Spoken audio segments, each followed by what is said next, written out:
Hi there. Today we've got a bit of a double act. We've got Joel and we've got Joel. Welcome. And that is not where the similarities end, as I'm sure we'll discover. So first of all, Joel W., do you want to introduce yourself? Yes, I'm Joel W. I'm second year, so I was here. I'm the 1 year older than the other Joel. I'm doing sports psychology. I sometimes do drums at Emmanuel, you might have seen, but so does the other Joel. I'll lead into who are you? Yeah, so I'm the other Joel, Joel A, also known as Jandy to some people. I do sports technology, which is sort of an engineering degree. It's great fun. I also play drums at Emmanuel. That's hilarious. Yeah. And let's just get the other similarity out of the way. Your interest in particular versions of a particular film. Yeah, so I realised we were very similar when people were chatting about the Cars trilogy films, famous Pixar, and I was like, on a reel though, number 2 is actually better, which is quite an interesting take. And then Joel's just looked at me and gone, no, I agree with that. And then we proceeded to quote 10 different quotes from the film in the next 20 minutes, laughing. No one else had a clue what we were on about, but it was good fun. That was good. So you're at Loughborough University, and you have God in your life, both of you. And just what difference has God made in your life, or does He make in your life? Go for it, Joel A. I've definitely seen God's provision over, especially this last year, coming to university from a completely different place. You turn up and you don't know anyone, and I've been so grateful for all that God has done in this past year, placing me in such an amazing place with such especially to see you, all the people have been so encouraging, so helpful, and it's been amazing. And that's not something that I could have done myself by getting any grades or anything, and I'm so thankful for. So just that incredible God's provided you with fellow believers to encourage you along the way. And is there anything that you've learnt about God or your relationship with Him, particularly over this last few months that you've been at university? Definitely, I've learnt about having independence in faith.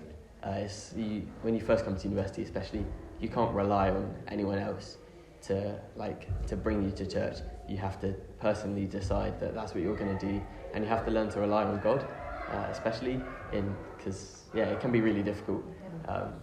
That dependence on God, that's definitely something that I've learnt to do more, and it's been really good. That's amazing. That idea of being independent and taking yourself along to church for the first time.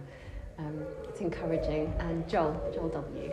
Yeah, I think God, especially first year at uni, obviously, it feels, God's just plays a much bigger part than I think I expected to realise. And after the independence of coming to church and actually realising there's nothing stopping me not going to church, but actually the feeling of I do want to go to church, and that, really the new sense of feeling, it kind of keeps you going back to it, because once you learn God's love and learn how much He wants to save you and protect you, you then can't not turn up to church. You can't, it almost feels too late to go back for me, especially. I'm not going to be able to turn the other way. I'm going to have to, follow Christ. So I got baptised last year, which was a great step, because then I realised, what am I waiting for? God's good. I don't need to wait for the perfect Christian or the perfect life before I get baptised. So I wanted to put Him first and then move from there. And He's really been in my life since then, which is very good. It's very good. That's very good. And I'm going to have to ask you just another question. Is it difficult following Jesus? Yes, it actually very much is. Especially with friends at home and stuff. You have so many years at school. Faith isn't the centre of that; it's the schoolwork. So then, when you're trying to mention faith or you mention God, you'll mostly get funny looks from your mates or jokes and going "Oh, look at this guy," and it can be quite off-putting, because then the initial reaction is don't talk about God.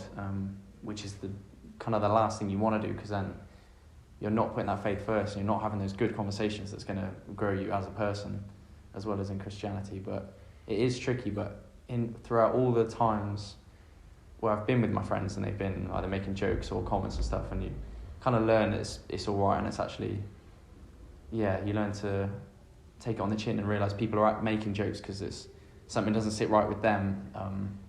Because everyone will have an opinion on God, because it's such a big topic in life. So it's always interesting to then have a chat one-on-one with those people who like to make the jokes, and then find out why people always find it funny, or they can't take it seriously, or maybe they do, or a family member. And it's, yeah, I think that's the encouragement. There's always more, and God will always be with you in those conversations.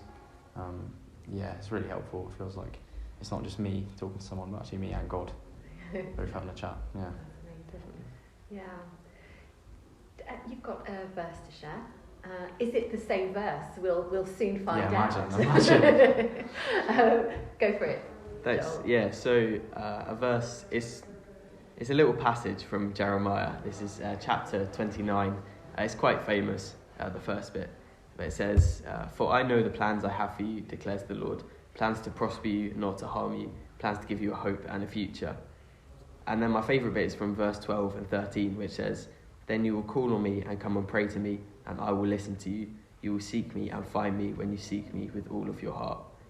And I think, yeah, this last bit has been specifically really helpful and encouraging for me, that when I seek God with my whole heart, that He won't hide from me, and that He will provide for me, and that's really cool. It's very cool. It's very cool.